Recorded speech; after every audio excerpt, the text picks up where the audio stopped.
સલાબતપુરા પોલીસની જે અમારી ટીમ છે એની ઇન્ફોર્મેશન એવી મળી હતી કે અન્નપૂર્ણા માર્કેટ પાસે ચોરીના અમુક બનાવ બન્યા છે. આ બનાવમાં એક વ્યક્તિ સંડોવાયેલ હોવાની પોલીસને શંકા હતી.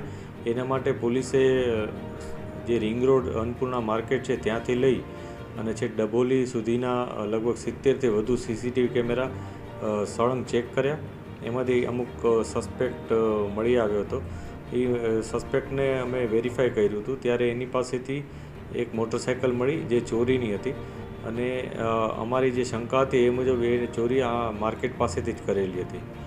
ત્યારબાદ એને વધુ ઊંડાણપૂર્વક પૂછપરછ કરી હતી તો એની પાસેથી ટોટલ 8 બાઇક્સ રિકવર કરવામાં આવ્યા અને જેમાં અલગ અલગ જે બાઇકો હતા એના માટેની ગુનાઓ પણ દાખલ કરવામાં આવ્યા છે. એમાં સિંગણપોરનો પણ એક ગુનો છે, એને પણ ડિટેક્શન કરવામાં આવ્યું છે. ટોટલ 8 બાઇક્સ મળ્યા છે અને આરોપી છે એનું નામ વિઠોબા ઉર્ફે શ્રીરામ માળી કરીને છે. એ આરોપી છે. અગાઉ પણ એની કોઈ જગ્યાએ ચોરી કરી છે કે નહીં એની તપાસ અત્યારે ચાલુ છે. એ મૂળ મહારાષ્ટ્રનો રહેવાસી છે અને અહીંયા આ વિસ્તારમાં ઘણા ખરા સમયથી આ વિસ્તારથી વાકેફ હોવાથી એણે આ ચોરી કર્યા હોવાનું પોલીસને જાણવા મળેલ છે. ચોરેલી બાઇક જે છે કોઈ વેચવા જતો એવું કાંઈ હતું કે પછી એના શોખ માટે ચોરી કરતો? આ બાઇક હતા એ પોતે વેચી અને પૈસા મેળવી લેતો હતો અને એનો ઉપયોગ પોતાના ખર્ચા કાઢવામાં કરતો હતો. એમાંથી 2 બાઇક તો એણે એવી રીતના આપેલા છે કે જે લોકોને પોતાને કંઈક નાસ્તાની લારીનો ધંધો કરવો હોય એ માટે, તો એ લોકોએ એને મોડિફાઈ પણ કરી હતી.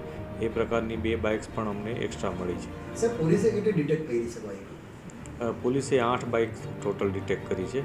એમાં આજે મેં આપને જણાવ્યું મોડિફાઈડ જે 2 લારી જેવી 2 બાઇક છે એ પણ એમાં સામેલ છે. સર, આનું મુખ્ય રીઝન શું ચોરી કરવાનું, રાષ્ટ્રવ્યાપી કે પછી? અત્યારે તો એવી માહિતી કોઈ નથી રાષ્ટ્રવ્યાપી, પરંતુ એવું સ્પષ્ટ છે કે એ પોતાનો ખર્ચો કાઢવા અને પોતાની રીતના જે એના રોજિંદા જીવનના વ્યવહારો છે એના માટે આ બાઇક ચોરી કરતો હોવાનું જાણવા મળ્યું છે. પરંતુ અમે તમામ એંગલથી તપાસ કરીએ છીએ કેમ કે 2 બાઇક્સ અમને ધોળિયા મહારાષ્ટ્રથી પણ મળી છે. એટલે આપણે જેમ કીધું એવી રીતના શક્ય છે કે એણે અન્ય રાજ્યમાં પણ બાઇક વેચ્યા હોય અને એ વેચવાનું કારણ કોઈ અન્ય પણ હોઈ શકે, તો એની તપાસ અત્યારે ચાલુ છે. સર, કેટલા લોકો સામેલ છે? અત્યારે આ એક વ્યક્તિ સામેલ હોવાનું પોલીસને જણાય છે. અમે ફર્ધર પોલીસ કસ્ટડી માંગીશું જેથી ફર્ધર ડિટેલ અમને મળે. ઓકે.